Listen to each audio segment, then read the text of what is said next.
everyone, as you can see, we have a new location here, and because it is Easter as well, and at Easter we celebrate, I thought let's draw a robot!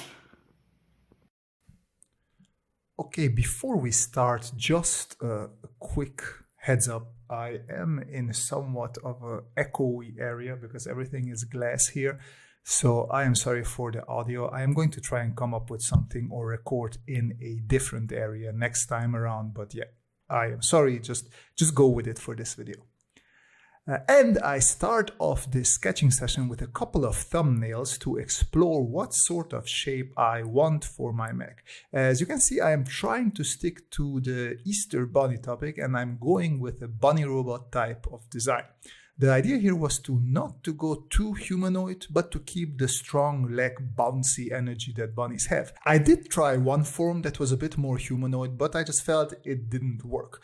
What was really resonating with me was a big bunny head on bouncy legs and some ears that look functional for balancing or something. Cuteness is something that would have been a plus, but cuteness is not something that I am good with. So I gave up on those hopes relatively early on. Also, you see me doing the sketching with my fountain pen. That is because I have the tendency to only use fountain pens when I'm drawing something very precise, and I'm not comfortable yet just sketching away with them like I do with my fine liners. So I want to force myself to be more comfortable with fountain pens as well. Once I felt I did enough pre-sketches, I started drawing in the big bunny mech shape with my pencil. Since the whole point of this video was watercoloring, I knew I was going to do the lines with my fine liners because those are the ones that are water resistant. And for that workflow, I use normally graphite pencils as an undersketch, not the colored ones that I use for my fountain pens. While I do the pre-sketches and the sketches itself, I have several references open on the screen. In this case, I had cute little bunny pictures, bunny cartoons, pics with mechanical details, and some robot and mech pictures as well. I usually cycle through these images depending if I am working on the detail on the main pose, likeness, or whatever is necessary. I also tend to do a top three-quarter view. I feel this is an industrial designer thing since that is the most informative view of an object. So this time around I wanted to change that up and also emphasize the size of the mech a bit more. So I decided to place the camera lower to the horizon. And with that, it's sort of the inking you see me do enough. I want to concentrate more on the watercoloring, and that is going to be sort of live. So enjoy me talking live and doing a lot of hums because it's very hard to think and talk and watercolor at the same time. Before I get coloring, I sort of have an idea. It's Easter bunny, I want it light, so white, yellow, light yellowish. That goes well with a little bit of maybe blues here and there. So I want to split it up, but for that, let's do a quick pre-sketch. And by quick pre-sketch, I mean like a tiny drawing where I can sort of test my ideas. And then this doesn't have to be super detailed. And I'm not telling that to you guys, I'm telling that to myself. Just because every now and then I need to remind myself not to detail everything to the nth degree because it's really not necessary. It is really just a fun that for some reason I love mindless detailing, but that's not what we're doing here, and clearly this pen is not working, or this pen is gray. That's the problem.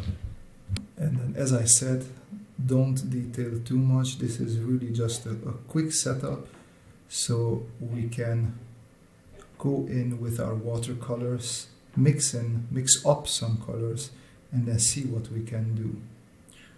Just because in general I am not the best with color mixing, color theory.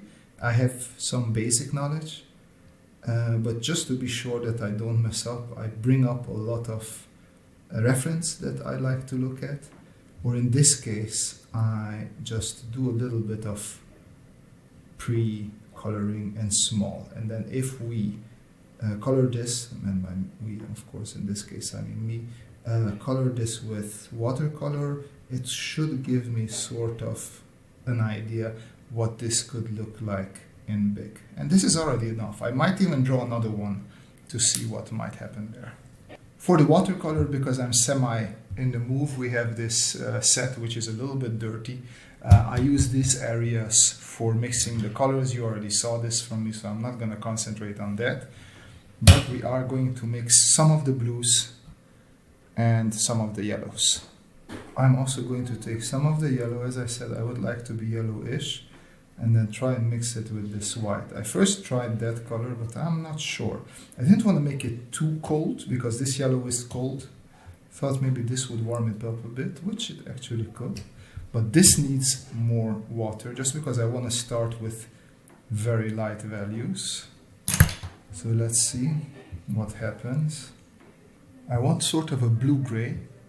For that I'm going to mix a little bit of blue with a bit of red, which is this one here. So like it will go towards purplish, but it will also give me a bit of a grayness there. And then this would be all the mechanical parts. I'm a little bit impatient. I should have waited a bit longer, but we can say it's fine. Like under the wing here. See, it runs in there. Should have waited a bit longer. Okay, now I want this yellow to be a little bit even warmer. So I bring in a bit of red. Try not to touch the red areas. So it's just I also want to mix it a little bit. The color, oh, that's a bit too much. Let's dilute that a bit. You want to have a bit of variety in the colors. So I'm not 100% happy with this, so let's try and go for a pink version as well.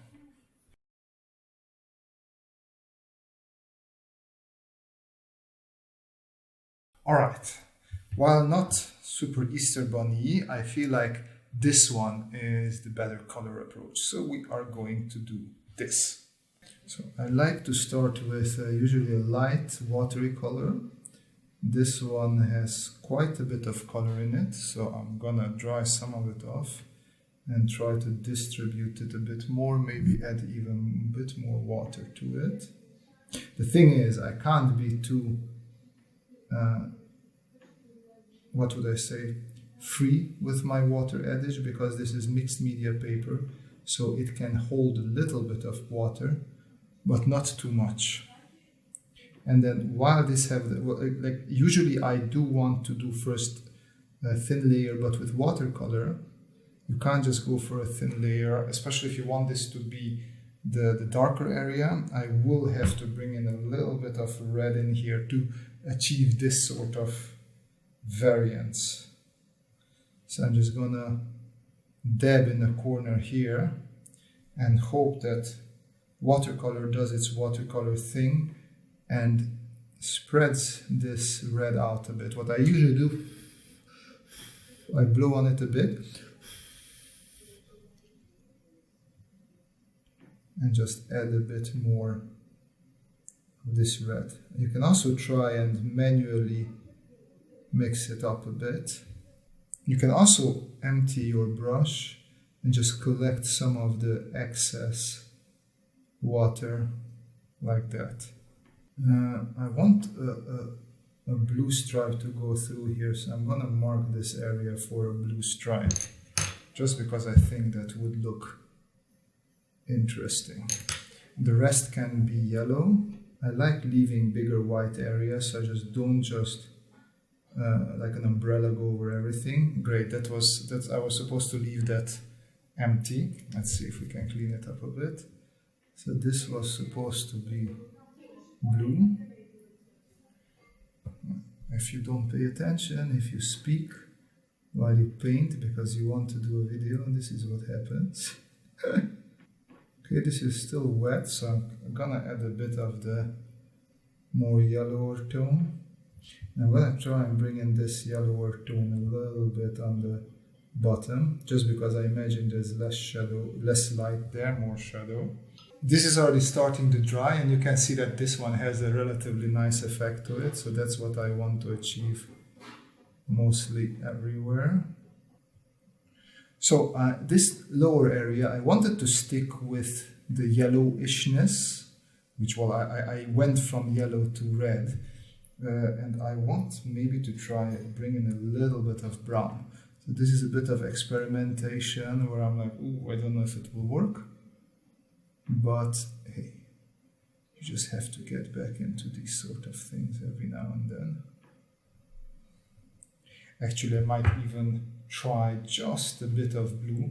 I'm gonna wash my brush and then just add a bit of this blue.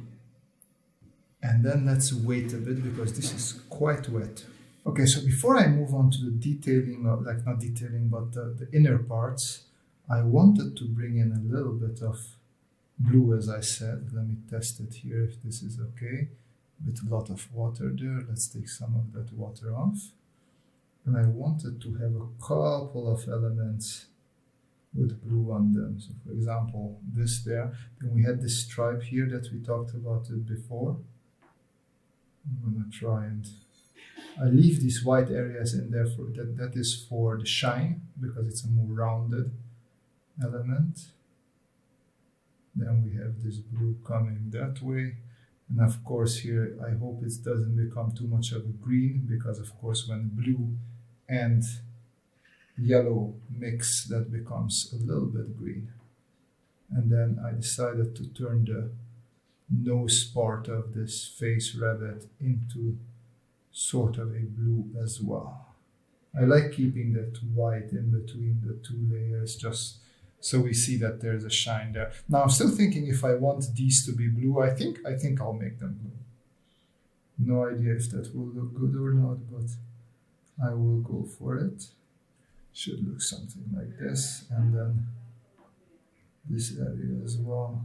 Once again, I sort of want to represent that area, like these shiny areas, because it changes surface. And then once again here we're going to be a bit braver, although this is quite blue.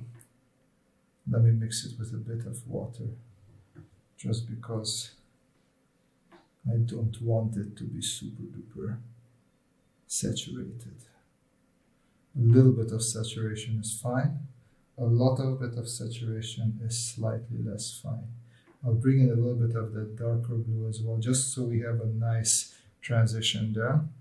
I'm going to collect some of the water from here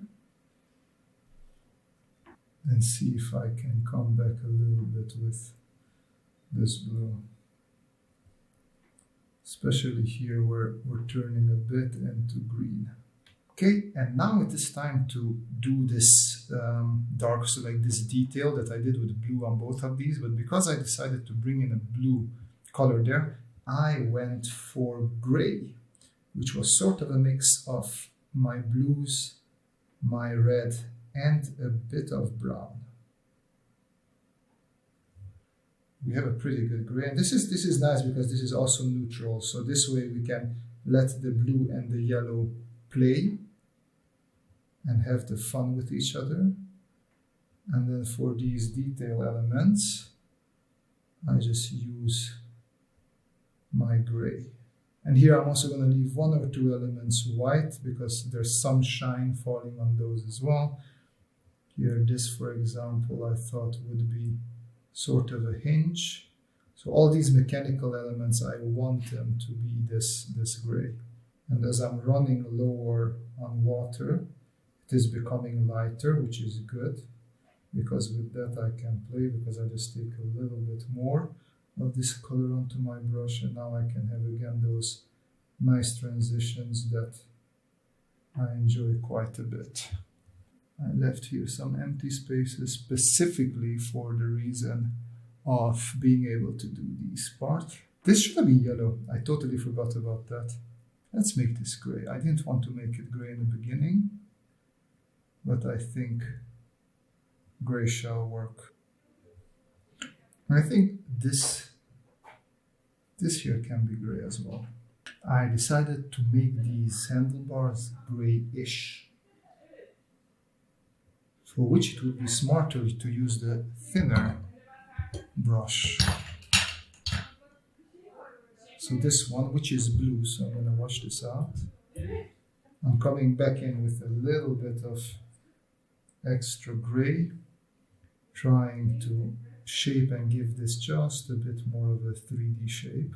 So what I do usually is I add a little bit of a darker outline where I know that there are doors opening, or so for example stuff like this. The light comes from here, so obviously this side should be in a darker area, just like here everything is a little bit darker.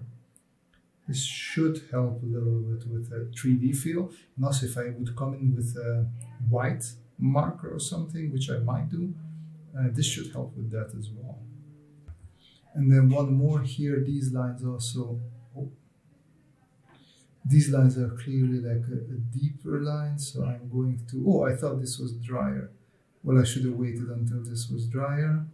This is what it is now. It's going to be an interesting effect, I guess. There we go. All right, so I ran with this drawing to my wife, who helps me double check it usually. And there are some areas where I could go a little bit darker, like here, bit darkness, there darkness, these areas. Then this blue, she said, could be a little bluer, which I agree. And sadly, this yellow tone became a bit greenish as opposed to like this warmer tone. So probably I won't be able to fix that, but I can bring some of the warmness in there. So these are some of the things that I want to fix now. And I'm going to start with the yellow, warm yellow tone. Let's see what we can do there. And just come in with a little bit of this. I feel like I need a bit more water, just because whenever your brush is scratching, I'm not the biggest fan of that. Let me take the big brush, bring in a bit more water. Let's see if we can wash this a bit more in there. Just something like this. There we go. Doesn't fix it, but this is still a little bit whitish, but hey, we're getting in the right direction. I think now, I don't think I need any more of the reds, so I can wash out my brush and just switch to the blues. And just come in with a bit more saturated blues here. Just because there we had a bit of orange, so we want to make sure to override that orange. And then bring in more of the saturated blue here. Something like that. And this could also be a bit. There we go.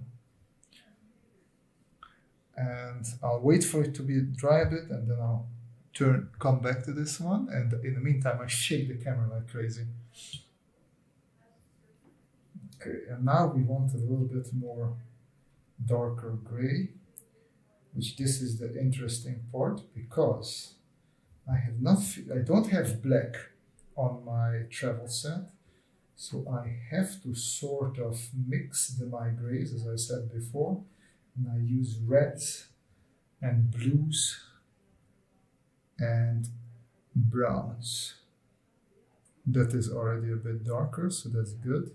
And with that, we have come to the end of this watercolor Easter Bunny robot mech video. I hope you enjoyed it, and I hope you took away maybe some watercolor tricks and you want to start your own little watercolor paintings. I'm telling you, if you're used to markers, it is not that much different. It is a little bit of getting used to, but there's a lot of playfulness and interesting things that happen. A lot of those Bob Ross type of mistakes that end up like happy accidents in the end. So yeah, I do recommend you try it out.